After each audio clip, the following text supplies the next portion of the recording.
찬송가 455장 다 함께 찬양하시겠습니다.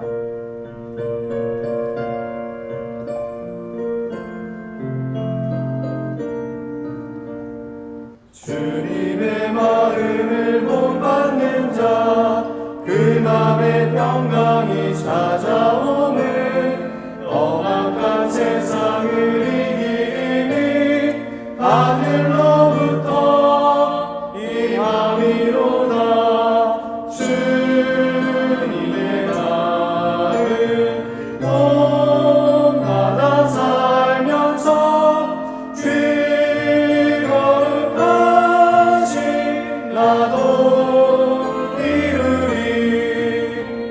주 모습 내 눈에 안 보이며 그 음성 내 귀에 안 들려도 내 영혼 날마다 주를 만나 신령한 말씀 늘 배우노라. 주님의 마음 온받아 살면서 귀 거룩하신 나도 이루리. 가는 길 거칠고 험하여도 내 맘에 불평이 없어지는 십자가 고난을 이겨내신 주님의 마음 본받음이라. 주님의 마음 온받아 살면서 귀 거룩하신 나도 이루리. 주 예수 세상에 다시 오신 그날의 물성도 변화하여 주님의 빛나는 그 형상을 다 함께 보며 주 찬양하리. 주님의 마음 온받아 살면서 귀 거룩하신 나도 이루리. 기도하겠습니다. 사랑의 하나님, 오늘도 우리에게 새날 허락하여 주시고 하나님의 존전에 나아와 예수 그리스도의 이름을 부르며 주님께 영광 돌릴 수 있도록 우리에게 은혜 허락해 주셔서 감사합니다. 하나님, 세상이 말하는 이 분주한 이때에, 또한 절망 가운데 빠질 수밖에 없다라고 이야기하는 이때에 우리에게 산소망이 될 수 있는 유일한 이유가 우리의 주님 되시는 예수 그리스도가 계시기 때문인 줄로 믿습니다. 사람들이 말하는 어떠한 것에 우리가 현혹되어 마음 빼앗기지 않게 하시고 오직 우리의 모든 기대와 소망을 예수께 두며 주님으로 시작해 주님으로 진행하며 오직 예수로 마침표를 찍는 우리의 인생 되게 하여 주시옵소서. 우리가 그 어떠한 순간에도 우리의 연약한 믿음 때문에 흔들리지 않을 수 있도록 우리를 견실하게 붙잡아 주시고 또한 예수께 뿌리를 내려 주님 안에서 또한 예수 그리스도께서 인도하시는 그 인도함을 따라 살아갈 수 있도록 도와주시옵소서. 오직 하나님의 말씀이 우리가 생각하는 모든 법과 식보다 앞서게 하시고 우리의 모든 결정과 기준 앞에 오직 예수님의 그 뜻과 주님의 인도하심이 우리를 인도하실 수 있도록 하나님 우리가 겸손하게 하여 주시고 주님 앞에 무릎 꿇을 수 있도록 도와주시옵소서. 오늘도 말씀 앞으로 나아갑니다.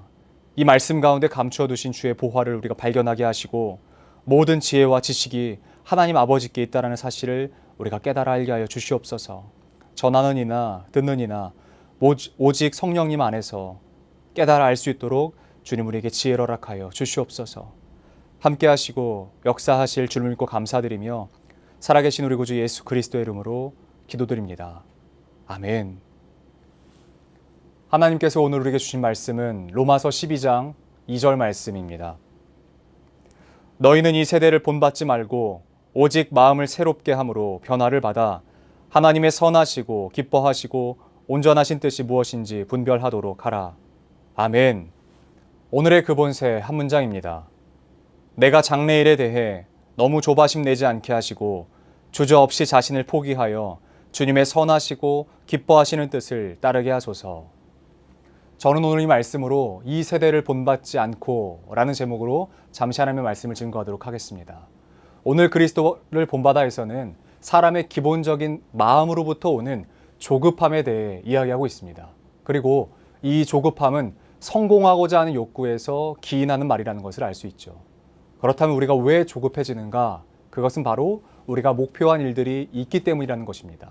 그러나 여기서 말하는 이 성공은 단순히 우리가 말하는 육체적인 성공만을 이야기하지는 않습니다. 그러니까 교회 안에서 그리스도의 일들을 하는 것도 마찬가지로 볼 수 있다는 것이죠.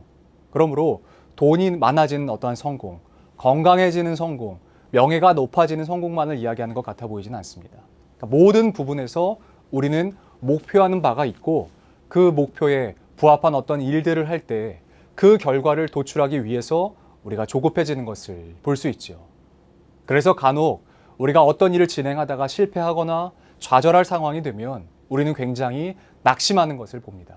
실패 자체가 마치 인생의 마침표인 것처럼 살아가곤 합니다. 그러나 오늘 저는 한 사람과 그리고 어떤 한 사건을 조명하고 싶습니다. 그 사람은 우리가 너무나 잘 아는 바울입니다. 그리고 어떤 사건은 바로 바울의 2차 전도 여행을 한번 살펴보고자 합니다. 바울의 2차 전도 여행은요, 시작부터 문제가 있었습니다. 그와 1차 전도 여행의 동역자였던 바나바와 마가라고 하는 사람의 문제를 가지고 심하게 다투고 나서 그와는 결별하는 것을 우리가 볼 수 있죠. 바나바는 바울을 돕는 사람이 아니었습니다. 우리가 흔히 생각할 때요, 바울이 바나바의 영적 스승이나 리더라고 생각하기 쉽습니다. 그러나 바울을 사역의 그 현장으로 초청한 사람이 바로 바나바입니다. 시골에서 그의 고향이었던 다소에 돌아가서 아무것도 하지 못하고 그저 그 변방에서 자신의 일조차 할 수 없었던 그 바울이라고 하는 청년을 사역의 현장으로 끌고 들어왔던 사람이 바로 바나바입니다. 그리고 바울과의 전도 여행 당시 초창기에는요, 여러분들께서 사도행전을 통해서 아실 수 있다시피 바나바와 바울이라는 이름으로 기록되면서 그 전도 여행의 주도권을 바울이 아닌 바나바가 잡았던 것을 볼 수 있습니다. 서로가 섬기는 것 정도가 아니라 의지하고 하나님의 말씀을 잘 전달하던 그들의 관계가 바나바의 생질이었던 마가의 문제로 말미암아 크게 다투고 둘이 이제 갈라섭니다. 그래서 바나바는 마가와 함께 구브로로 떠나고 이제 바울은 실루아노와 함께 전도 여행을 떠나기 시작했습니다. 그러나 정말 문제는 무엇이냐면요, 그의 사랑하는 동역자 그와 갈라선 이 상황에서도요, 그 다음에 벌어지는 일 때문입니다. 그 일은 바로 그가 원래 아시아로 가려고 했는데 그 계획을 성령님께서 막으십니다. 그래서 이제는 비두니아라고 하는 지역으로 가려고 했더니 그 지역도 가지 못하도록 이번에는 예수의 영이 막으시는 거예요. 이런 흔하지 않은 상황을 경험한 바울이 떠난 곳이 어디냐면 바로 마게도냐라고 하는 한 번도 상상도 해보지 못하고 가보지도 못했던 그 땅으로 이제 가게 되는 것입니다. 그렇게 바울은 환상 중에 마게도냐에 대한 마음을 품고 얼마나 감사하며 기도했겠습니까? 물론 자신이 계획했던 일들이 수포로 돌아갔지만 하나님께서 이 일을 이끌어가고 계시니까요, 반드시 어떤 놀라운 일들이 일어날 것이라고 기대했을 것입니다. 그러나 마게도냐 지역의 첫 성인 그 관문인 빌립보 지역에서 바울과 실루아노를 기다리고 있었던 것이 무엇인지 아십니까? 바로 점치는 귀신 들린 여종을 고쳐줬다는 이유로 감옥에 갇히는 것이, 감옥이 기다리고 있었다는 것입니다. 우리는 빌립보 감옥에서 그냥 그 옥문이 열린 것에만 온 마음이 있고 관심이 있는 것을 봅니다. 그러나 사실 옥에 갇히기 이전에 바울이 겪은 것은요, 수치 그 자체인 것입니다. 옷을 찢어서 사람들 앞에서 벗기는 거예요. 그 다음에 매를 맞고 벗겨진 그 상태로 감옥에 들어가는 것입니다. 바울의 입장에서 본다면 이 상황이 납득이 되겠습니까? 분명 하나님께서 인도하신 길이라고 여겨지는 이곳, 바로 이 빌립보 지역에서 그런 일을 겪은 바울은요, 실패라고 생각하지 않았겠습니까? 그 이후에 바울은 베레아를 지나서 아덴이라고 하는 곳으로 들어갑니다. 그리고 그곳에서 바울은 아덴에서 설교를 하는 것을 우리가 볼 수 있는데 그 설교의 내용이 사도행전 17장 24절 이하에 기록되어 있습니다. 그리고 구약부터 신약까지의 모든 성경 안에 기록되어 있는 설교 중에서요, 지식적으로만 본다면 이 설교문보다 더 뛰어난 설교문은 없다고 이야기할 만큼 정말 완성도가 높은 설교문입니다. 고급 헬라어들, 유식하지 않으면 할 수 없는 말들, 문법들, 그 어떤 것에도 뒤처지지 않을 만큼 그 아테나, 아덴이라고 하는 지역에서요, 수많은 석학들과 겨루어도 전혀 뒤지지 않을 만큼 지식적이고 학문적이고 수사학적인 것들을요, 완벽한 설교문을 만들어서 쏟아내는 것을 볼 수 있습니다. 그런데 이 설교는 완벽히 실패한 본문이라는 거예요. 성경이 오르라는 것이 아니고요, 사도 바울의 관점에서 본다면 자신 스스로 이 설교는 실패한 설교라고 이야기할 수밖에 없는 설교라는 것입니다. 우리 눈으로 볼 때는 지식에 가득하고 지혜가 가득한 것 같은 그 설교문이요, 사도 바울의 관점에서 본다면 이 설교는 망한 설교라는 거예요. 아주 처참한 실패를 경험합니다. 이미 2차 전도여행은 시작부터 깨어짐을 경험하면서 시작되었는데요, 생애 처음으로 사도 바울은 매를 맞고 생애 처음으로 감옥에 갇히고, 그리고 우여곡절 끝에 아덴에 와서 그곳에서 설교하는데, 거기서 바울은 스스로 이 설교가 얼마나 부끄러운 설교였는지요, 나중에 깨닫게 됩니다. 그리고 나서 바울이 하는 고백이 어떤 고백이냐면요, 고린도전서 말씀 가운데 기록되어 있는 고백입니다. 형제들아, 내가 너희에게 나아가 하나님의 증거를 전할 때에 말과 지혜의 아름다운 것으로 아니하였나니, 내가 너희 중에서 예수 그리스도와 그가 십자가에 못 박히신 것 외에는 아무것도 알지 아니하기로 작정하였음이라.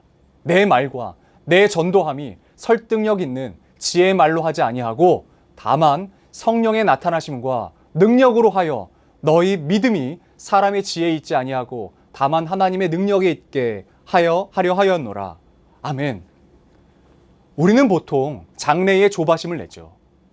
이것이 보통 사람의 방법이 아니겠습니까?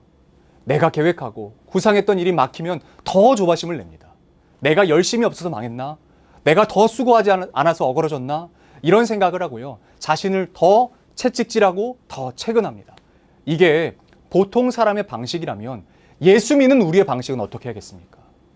그것은 열심히 없어서 망하고 실패하고 좌절한 것이 아니라 어쩌면, 아주 어쩌면 하나님께서 그 실패와 좌절을 통해서 우리에게 주시는 메시지가 있지 않은가라고 먼저 살펴봐야 되는 것입니다. 그리고 하나님의 일하시는 그 방식대로 나아가는 것인 줄로 믿습니다. 그것을 무엇이라고 말하냐면 자신을 부인하는 것이라고 이야기합니다. 이 말은 내 자신의 방법대로 하는 것이 아니라는 거예요. 사도 바울은 아덴에서 자신의 지식적으로 설교했었던 그것을 나중에 처참히 실패했다는 것을 경험한 이후에 이런 고백을 하는 거예요. 내가 지식의 말로, 설득력 있는 말로, 지혜의 말로 하지 않았다. 이제 앞으로 안 할 거라는 거예요. 그리고 오직 그는 성령의 나타나심과 하나님의 능력으로 하겠다는 것입니다. 사도 바울이 이렇게 이야기했습니다. 지금까지 수많은 공부와 배경과 지식으로 설교했던 것이 이전의 삶이라면, 그러나 처참히 깨지고 나서 그가 발견한 것이 무엇이냐면요, 하나님의 일은 지식과 배경과 방법으로 하는 것이 아니구나. 하나님의 일은 설득력 있는 어떤 말이나 유식한 말이 아니구나. 오직 성령의 나타나심과 능력으로 하는 것이고 하나님의 능력으로 하는 것이구나. 이것을 깨닫는 것입니다. 여러분, 어떤 일을 함에 있어서 혹시 조급하십니까? 그것은 내가 하려고 하니까 그래요. 내가 끌고 가고 내가 그 결과를 이끌어내려고 하니까 그런 것이에요. 내가 할 수 없는 영역임에도 불구하고 내가 하려고 하니까 그런 거예요. 지치죠. 힘들죠. 낙심이 되죠. 실패도 경험하고 좌절도 경험하고. 그런데 왜 그러냐면 내가 하려고 하니까 그래요. 이 자체가 우리에게 얼마나 올무가 되고 독이 되는지 우리가 반드시 깨달아야 됩니다. 하나님께서 우리에게 요구하시는 것은요, 더 열심히 달리는 것이 아닙니다. 더 많이 일하고 더 많이 무엇인가를 하는 것이 아니에요. 물론 세상은 더 열심히 하라고 이야기합니다. 오히려 우리가 주변을 둘러보면요, 조바심 내게 하는 것이 정상인 것처럼 우리를 몰고 가요. 그러나 오늘 본문인 로마서는 우리에게 이렇게 이야기합니다. 너희는 이 세대를 본받지 말고 오직 마음을 새롭게 함으로 변화를 받아 하나님의 선하시고 기뻐하시고 온전하신 뜻이 무엇인지 분별하도록 하라. 우리는 하나님의 온전한 뜻을 분별해야 합니다. 하나님은 하나님의 능력으로 일하시길 원하셔요. 실패하고 좌절했을 때 우리가 낙심하고 그래, 난 이거밖에 안 돼, 그렇게 말하면서 침륜 가운데 빠지길 원하지 않으세요. 그리고 반대로 내 힘으로 더 열심히 하는 것도 원하지 않으세요. 그때 가장 지혜롭게 대처하는 것이 무엇인지 아시겠습니까? 그리고 성경이 말하고 있는 지혜로운 사람은 어떤 사람인지 아십니까?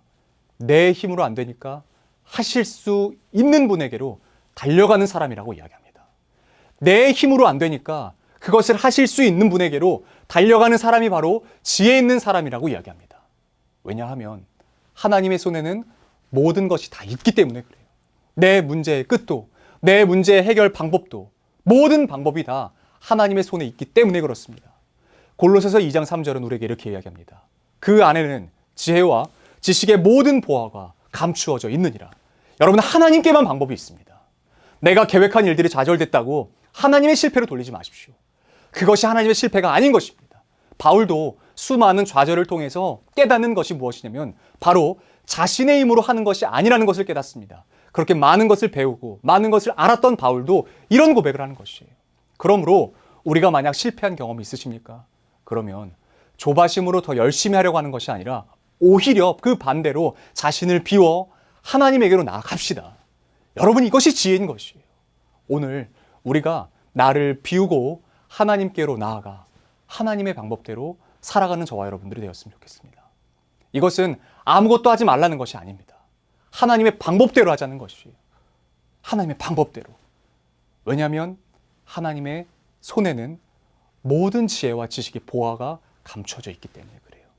그분이 하실 수 있도록 우리는 세상이 말하고 있는 어떤 지식을 따라가는 것이 아니라, 어떤 방법론을 따라가는 것이 아니라, 어떤 부자가 될 수 있는 어떤 방법을 따라가는 것이 아니라, 이 세대를 본받지 아니하고 오직 마음을 새롭게 함으로 받아 하나님의 선하시고 기뻐하신 뜻이 무엇인지 분별하여 하나님께서 정말 말하시는, 하나님께 나아가 내 자신을 비우고 하나님께 듣고 하나님께 들어서 하나님께 배워서 그 지혜와 지식으로 나아가는 삶, 그러한 삶을 살아가시는 저와 여러분들이 되기를 우리 주 예수 그리스도의 이름으로 축복합니다. 기도하겠습니다. 하나님 아버지, 감사합니다. 우리의 삶에 때로는 실패가 있고 좌절이 있음을 경험합니다. 그것은 내가 내 힘으로 했을 때 그 일들을 우리가 맞이하는 것을 볼 수 있는데, 하나님, 그래서 우리가 이제는 더 이상 내 힘으로, 내 의지로, 내 방법으로, 세상의 방법으로 나아가지 않기로 결정합니다. 그리고 우리가 그때에 믿음으로 하나님께 더 나아가 하나님의 방식과 하나님의 방법대로 나아가게 하여 주시옵소서. 이 세대가 말하는 어떤 방법론이 아니라 하나님의 법과 식, 이 세대가 말하는 것이 아니라 하나님의 그 뜻을 구하며 나아가는 우리가 되게 하여 주시옵소서. 우리여서 주님께서 가르치신 기도로 오늘 예배를 마치도록 하겠습니다. 하늘에 계신 우리 아버지, 아버지의 이름을 거룩하게 하시며 아버지의 나라가 오게 하시며 아버지의 뜻이 하늘에서와 같이 땅에서도 이루어지게 하소서. 오늘 우리에게 일용할 양식을 주시고 우리가 우리에게 잘못한 사람을 용서하여 준 것 같이 우리 죄를 용서하여 주시고 우리를 시험에 빠지지 않게 하시고 악에서 구하소서. 나라와 권능과 영광이 영원히 아버지의 것입니다. 아멘.